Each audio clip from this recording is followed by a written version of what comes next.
সাধাৰণতে দেখা গৈছে গোটেই ৰাজ্যখনতে এই বিধি নিষেধাজ্ঞাবোৰ পালন হৈ আছে। কিন্তু এটা কথা আমি উদ্বিগ্নতাৰে সৈতে লক্ষ্য কৰিছোঁ, এই কথাষাৰে অসমৰ মাননীয় মুখ্যমন্ত্ৰী ডাঙৰীয়াকো চিন্তাত পেলাইছে যে যিটো সময়ত নিষেধাজ্ঞাটো নাথাকে সেই সময়ছোৱাত মানুহখিনি একে সময়তে একেলগে বহুত জেগাত গোট খোৱাটো দৃষ্টিগোচৰ হৈছে।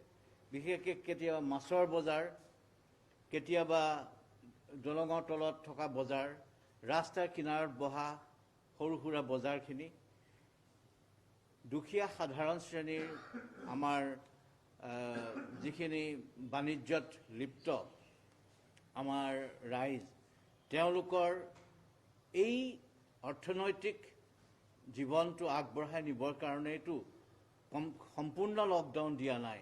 তেখেতলোকৰ ভালৰ কাৰণেই অলপ সময় খোলা ৰাখিছে, যাতে কাৰো জীৱনত অৰ্থনৈতিক এটা ধুমুহা আহি নপৰক এই মহামাৰীৰ সময়ত। সেয়েহে সেইটোকে কৰোঁতে যদি ৰাইজে নিজে দায়িত্বটো নুবুজে, এটা মহামাৰীৰ সময়ত সংক্ৰমণ বস্তুটোলৈ কাৰণে তেওঁলোক কনচাৰ্ণ নহয়, তেতিয়াহ'লে সেইটো বৰ দুখৰ কথা হয়।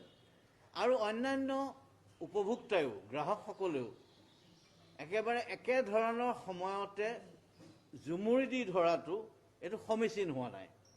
গতিকে মই ৰাইজলৈ পুনৰ আহ্বান জনাইছোঁ যে এটা কাম কৰিব কিয় নোৱাৰে, ৰাতিপুৱা 6টা বজাত দোকানবোৰ খুলিব পাৰে, আৰু আমাৰ গ্ৰাহকসকলেও ৰাতিপুৱা সোনকালে ওলাই অহা এটা অভ্যাস কৰিব পাৰে। যেতিয়া এটা বিপদে আমাৰ সমাজখনক খেদি আহে, তেতিয়াহ'লে হয়তো আমি আমাৰ আৰাম, আমাৰ চলন ফৰণ, আমাৰ জীৱনধাৰাৰ গতিও অকণমান সলনি কৰিবলগীয়া হ'ব পাৰে। সেইখিনি কৰিবলৈ মই সবিনয় অসম পুলিচৰ পৰা মই ৰাইজক আহ্বান জনাইছোঁ। ৰাতিপুৱা 6টা বজাৰ পিছত দোকান খোলাৰ পিছত গ্ৰাহকসকলে 7টা 8টাৰ পৰা দোকানলৈ যাওক, গৈ লাহে ধীৰে কিনক বস্তুটো, হাই উৰুমি নকৰাকৈ। 11টা বজাত বন্ধ হ'ব বুলি জানি ঠিক 10টা বজাত গ'লে গোটেইখিনি একেলগে জুমুৰি দি ধৰিলে, তেতিয়া এইটো যিটো ডিষ্টেঞ্চিং, ইজনে ইজনৰ পৰা অকণমান দূৰত্ব ব্যৱধান বজাই ৰখাটো, সেইটোত অসুবিধা হৈ পৰে। গতিকে সেইটো যাতে নকৰে, আমি তাৰ কাৰণে সকলোকে সবিনয় আহ্বান জনাইছোঁ। মই ইতিমধ্যে আমি মাননীয় মুখ্যমন্ত্ৰী ডাঙৰীয়াই বিচৰা মতে আমি পুলিচলৈও ইনষ্ট্ৰাকশ্যন দি পঠাইছোঁ যে ইতিমধ্যে লেচিসকলৰ লগত, বজাৰৰ যিখিনি লেচি, যিখিনি দোকানী এছ'চিয়েশ্যন আৰু টেক্সি ড্ৰাইভাৰ্ছ এছ'চিয়েশ্যন ইত্যাদিসকল, তেওঁলোকৰ লগত আদান প্ৰদান কৰিবৰ কাৰণে, ভাৱ বিনিময় কৰিবৰ কাৰণে, আৰু তেওঁলোকক ৰিকুৱেষ্ট কৰিবলৈ যাতে লেচিসকলে দায়িত্ব লয়। যেতিয়া বজাৰখন বহুৱাই এজন বিক্ৰেতাৰ পৰা ইজন বিক্ৰেতা অলপ ব্যৱধানত বহুৱালে অট'মেটিক মানুহখিনি আহোঁতে এক থোপা খাই নপৰে। গতিকে এইখিনিতে শাক পাচলিৰ বজাৰখন মানে সৰুকৈ পোহাৰটো মিলিলে, তাৰ পৰা 5 খোজ আগত গৈ পেলাই বেলেগ এখন, তাৰ পৰা 5 খোজ আগত গৈ পেলাই আকৌ বেলেগ এখন, তেতিয়া এটলিষ্ট মানুহবোৰে একেলগে জুমুৰি দি নধৰে। সেইখিনি লেচিসকলৰো দায়িত্ব হ'ব লাগে। অকল পুলিচে গোটেইবোৰ কৰিবলৈ গ'লে মাৰপিট কৰিব লাগিব, আৰু মাৰপিট পৰাপক্ষত এনেকুৱা বিপদৰ সময়ত আমি এতিয়া কৰিব বিচৰা নাই। গতিকে নিজেই দায়িত্বখিনি বুজি পেলাই যদি কৰে তেতিয়াহ'লে ভাল, কিন্তু আমি আদাৰৱাইজ কঠোৰ আইনী ব্যৱস্থা নিশ্চয়কৈ ল'ম। ঠিক তেনেকৈ দোকানীসকলেও ৰাতিপুৱা সোনকালে খুলি তেওঁলোকে নিজৰ দোকানৰ আগত চাৰ্কুল আঁকি, বৃত্তাকাৰে আঁকি কিউ কৰিবলৈ এটা ব্যৱস্থা প্ৰত্যেক দোকানে দোকানে আগত কৰিব লাগে। তেতিয়াহ'লে মানুহখিনিও তেনেকৈ থিয় হৈ পেলাই বেলেগ বেলেগ টাইমত আহিব পাৰে। এইখিনিৰ উপৰিও যিখিনি হোম ডেলিভাৰী ছিষ্টেম, মই চৰকাৰকো জনাইছোঁ, এইটো মই আহ্বানহে জনাব পাৰোঁ, মই আইন বনাব নোৱাৰোঁ, কিন্তু চৰকাৰক আহ্বান জনাইছোঁ, আৰু চৰকাৰেও এইটো কৰিবলৈ আমাক আগবাঢ়িবলৈ কৈছে। হোম ডেলিভাৰী ছিষ্টেমটোত বিশেষকৈ যেনেকৈ জমেটো বা অন্যান্য হোম ডেলিভাৰী এনেকুৱা ইউনিটবোৰ আছে, তেওঁলোকক যোগেদি বা আদাৰৱাইজ দোকানীখিনি নিজেও তেখেতলোকে যদি ঘৰে ঘৰে কাৰোবাক চাউল লাগে 5 কিলো, তেওঁলোকে দোকানীসকলে গৈ ঘৰত দি থৈ আহিলে। কাৰোবাক কিবা এটা লাগে তেনেকুৱা মনোহাৰী কিবা বস্তু, পণ্য সামগ্ৰী, সেইখিনি ঘৰত গৈ দি থৈ আহিলে। গতিকে এইখিনি ক্ষেত্ৰত আমি চৰকাৰক অনুৰোধ কৰিছোঁ এটা নিয়ম বনাবৰ কাৰণে, কিন্তু নিয়মটো বনাওঁতে হয়তো টাইম লাগিব। কিন্তু এই ক্ষেত্ৰত আমি পুলিচৰ মানুহক কৈছোঁ যে তেওঁলোকে টেক আপ কৰি পেলাই এইখিনি কৰোৱাই দিলে ভাল হয়। আৰু মাননীয় সংবাদ মাধ্যমলৈও মই অনুৰোধ কৰিম আপোনালোকেও যাতে ৰাইজক বুজায় বিশেষকৈ এই কথাটো ভয়াৱহতাটোৰ বিষয়ে। আৰু সেইকাৰণে এইখিনি কাম দেখোন আমি কৰিব পাৰোঁ, নিজে যিখিনি কৰিব পাৰোঁ সেইখিনি ৰাষ্ট্ৰই বান্ধি দিয়া নিয়মৰ মাজেদি নকৰি নিজেও দায়িত্ববোধটো দেখুৱাই পেলাই কৰিব পাৰোঁ।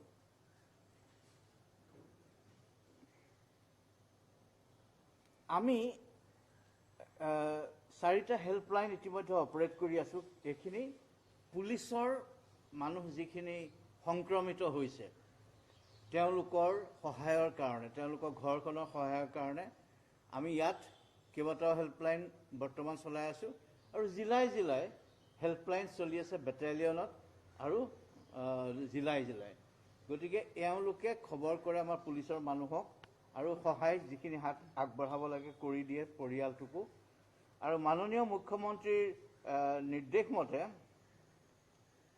আমি সাধাৰণ ছিনিয়ৰ চিটিজেন যিখিনি জ্যেষ্ঠ নাগৰিক তেখেতলোকৰ সহায়ৰ কাৰণে, যিকোনো ধৰণৰ সহায়ৰ কাৰণে প্ৰত্যেক জিলাতে একোটা হেল্পলাইন আৰম্ভ কৰিবলৈ আমাৰ পুলিচক নিৰ্দেশ দিছোঁ। জ্যেষ্ঠ নাগৰিকৰ কাৰণে তেওঁলোকক কিবা অসুবিধা হ'লে টেলিফোন নাম্বাৰকেইটা আপোনালোকৰ জৰিয়তে আমি হয়তো এইটো জনপ্ৰিয় কৰিবলৈ চেষ্টা কৰিম। আৰু আমাৰ জ্যেষ্ঠ নাগৰিকৰ অসুবিধা হ'লে পুলিচক সেই নাম্বাৰত কণ্টেক্ট কৰিলে পুলিচে গৈ যাৱতীয় সহায়খিনি কৰিবলৈ চেষ্টা কৰিব। আৰু লগতে ভেকচিনেশ্যনৰ কাৰণে যাবলগীয়া যিখিনি লোক তেওঁলোকৰ কাৰণেও আমি এটা হেল্পলাইন নম্বৰ কৰিম। কোনোবা মানুহৰ ভেকচিনেশ্যনৰ কাৰণে যাবলগীয়া আছে, যাব পৰা নাই, পুলিচৰ সেই বিশেষ নাম্বাৰটোত কৰিলে টেলিফোন তেওঁলোকক হেল্প কৰি দিব, যি ধৰণৰ হেল্প লাগে। ইতিমধ্যে আমি বহুত হেল্প কৰি আছোঁ, সেইখিনি আমি বিশেষ ধৰণে কৈ ফুৰা নাই। আপোনালোকে নিশ্চয় টুইটাৰ একাউণ্টত আমাৰ দেখিবই কিমান মানুহে বেলেগ বেলেগ সহায় বিচাৰিছে। আৰু আমি আউট অফ ৱে গৈ বহুত মানুহক, আনকি কাৰোবাৰ ঘৰত ভয়ংকৰ ঘটনা হোৱা ঘৰতো ঢুকুৱা মানুহকো আমি সহায় কৰি দিছোঁগৈ, তেওঁলোকৰ পৰিয়ালটো চাই দিছোঁ। এনেকুৱা ধৰণৰ জিলাই জিলাই আমাৰ পুলিচে ইতিমধ্যে কিছুমান কাম কৰি আছে। কিন্তু এতিয়া এইটো স্পেচিফিকেলি বিশেষকৈ ভেকচিনেশ্যনৰ কাৰণে যাবলগীয়া ৰাইজক এইটো সহায় কৰা হ'ব।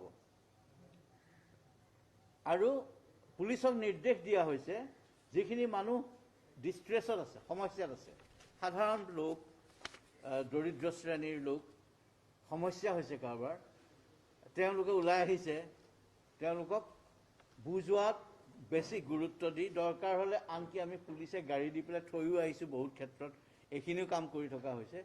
এনেকুৱা ধৰণৰ কামখিনি অকণমান কৰি দিবলৈ কৈছোঁ, কিন্তু আমি তাতে নিয়োগ হৈ থাকিব নোৱাৰোঁ। গতিকে ৰাইজে মহানুভৱতাৰে এইটো যাতে বুজে যে আমি কেৱল সেইখিনিকে কাম কৰি থাকিলে নহ'ব, কাৰণ অপৰাধ আছে ইয়াত, এণ্টি ইনচাৰ্জেঞ্চি ইছ্যু আছে অসমত, উগ্ৰপন্থামূলক সমস্যা আছে, ইটো সমস্যা ডেইলি আইন শৃংখলামূলক সমস্যা ইত্যাদি বহুত থাকে।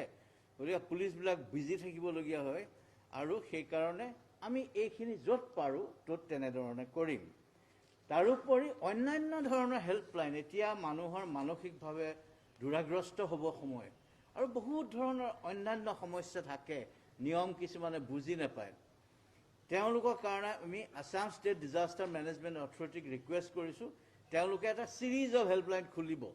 তেওঁলোকক আমি অনুৰোধ কৰিছোঁ আপোনালোকে এইখিনি খোলক। তেখেতলোকৰ নিজৰ বহুত ষ্ট্ৰং ফ'ৰ্চ আছে, গতিকে এইখিনিক ব্যৱহাৰ কৰি বেলেগ বেলেগ ধৰণৰ অন্যান্য সহায় ৰাইজক যেনেকৈ কৰিব পাৰি সেইখিনি তেওঁলোকে কৰিব।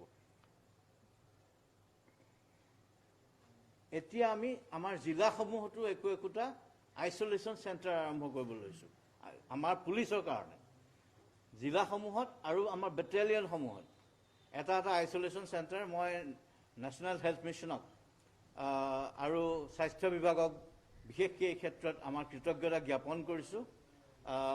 মাননীয় মন্ত্ৰী মহোদয়ৰ উদ্যোগত আৰু মাননীয় মুখ্যমন্ত্ৰী ডাঙৰীয়াৰ নিৰ্দেশত NHM-এ আমাৰ প্লেনটো যিটো আমি কৰিবলৈ গৈ আছোঁ পুলিচৰ কাৰণে সেইটো অনুমোদন দিছে আৰু অনুমোদন দিয়াই নহয়, তেখেতলোকে আমাক যাৱতীয় সাহায্যখিনিও ইতিমধ্যে দিম বুলি লিখিত প্ৰতিশ্ৰুতি দিছে। আমাৰ মানুহখিনিক যাতে হোম কোৱাৰেণ্টাইন নকৰে, বিশেষকৈ নিম্নবৰ্গৰ আমাৰ পুলিচৰ মানুহ, কাৰণ থকা জেগাবোৰ বহু সৰু হয়, ঘৰৰ বাকীসকল মানুহ ইনফেক্টেড হ'ব পাৰে। গতিকে আমি ইনষ্টিটিউচনেল কোৱাৰেণ্টাইন আমি কাৰণে প্ৰত্যেক বেটেলিয়নত প্ৰত্যেক জিলাতে একোটা আইচোলেশ্যন চেণ্টাৰ, য'ত এটা মই SOP বনাই দিছোঁ। সেই ষ্টেণ্ডাৰ্ড অপাৰেটিং প্ৰচিডিউৰ মতে কোন সময়ত নাৰ্ছিং যাব, PPE কিট পিন্ধি পেলাই কি খাবলৈ দিব, কি দৰৱ পাতি দিব ইত্যাদিখিনিৰ কাৰণে তাতে চলি থাকিব কাম। আৰু ছুটিৰ পৰা অহা হ'লেও বা বহুত দীৰ্ঘদিনীয়া কৰ্তব্যৰ পৰা ঘূৰি অহা পুলিচৰ মানুহখিনিৰ কাৰণে এটা কোৱাৰেণ্টাইন চেণ্টাৰ, এইটো আইচোলেশ্যন নহয়, কোৱাৰেণ্টাইন।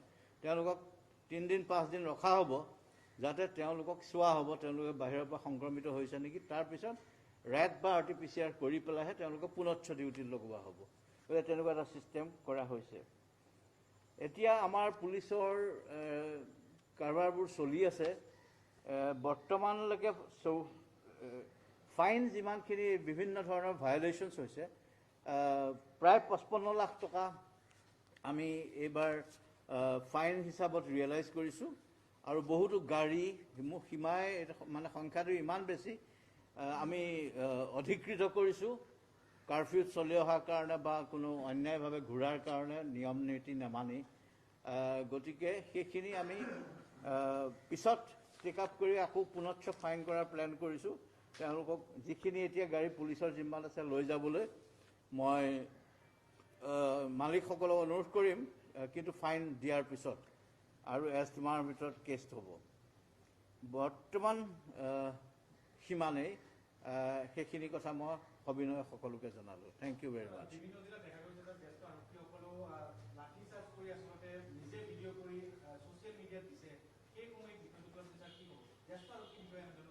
আমি আচলতে মই যিখিনি দেখিছোঁ বেছি এনেকুৱা ধৰণৰ দেখা নাই।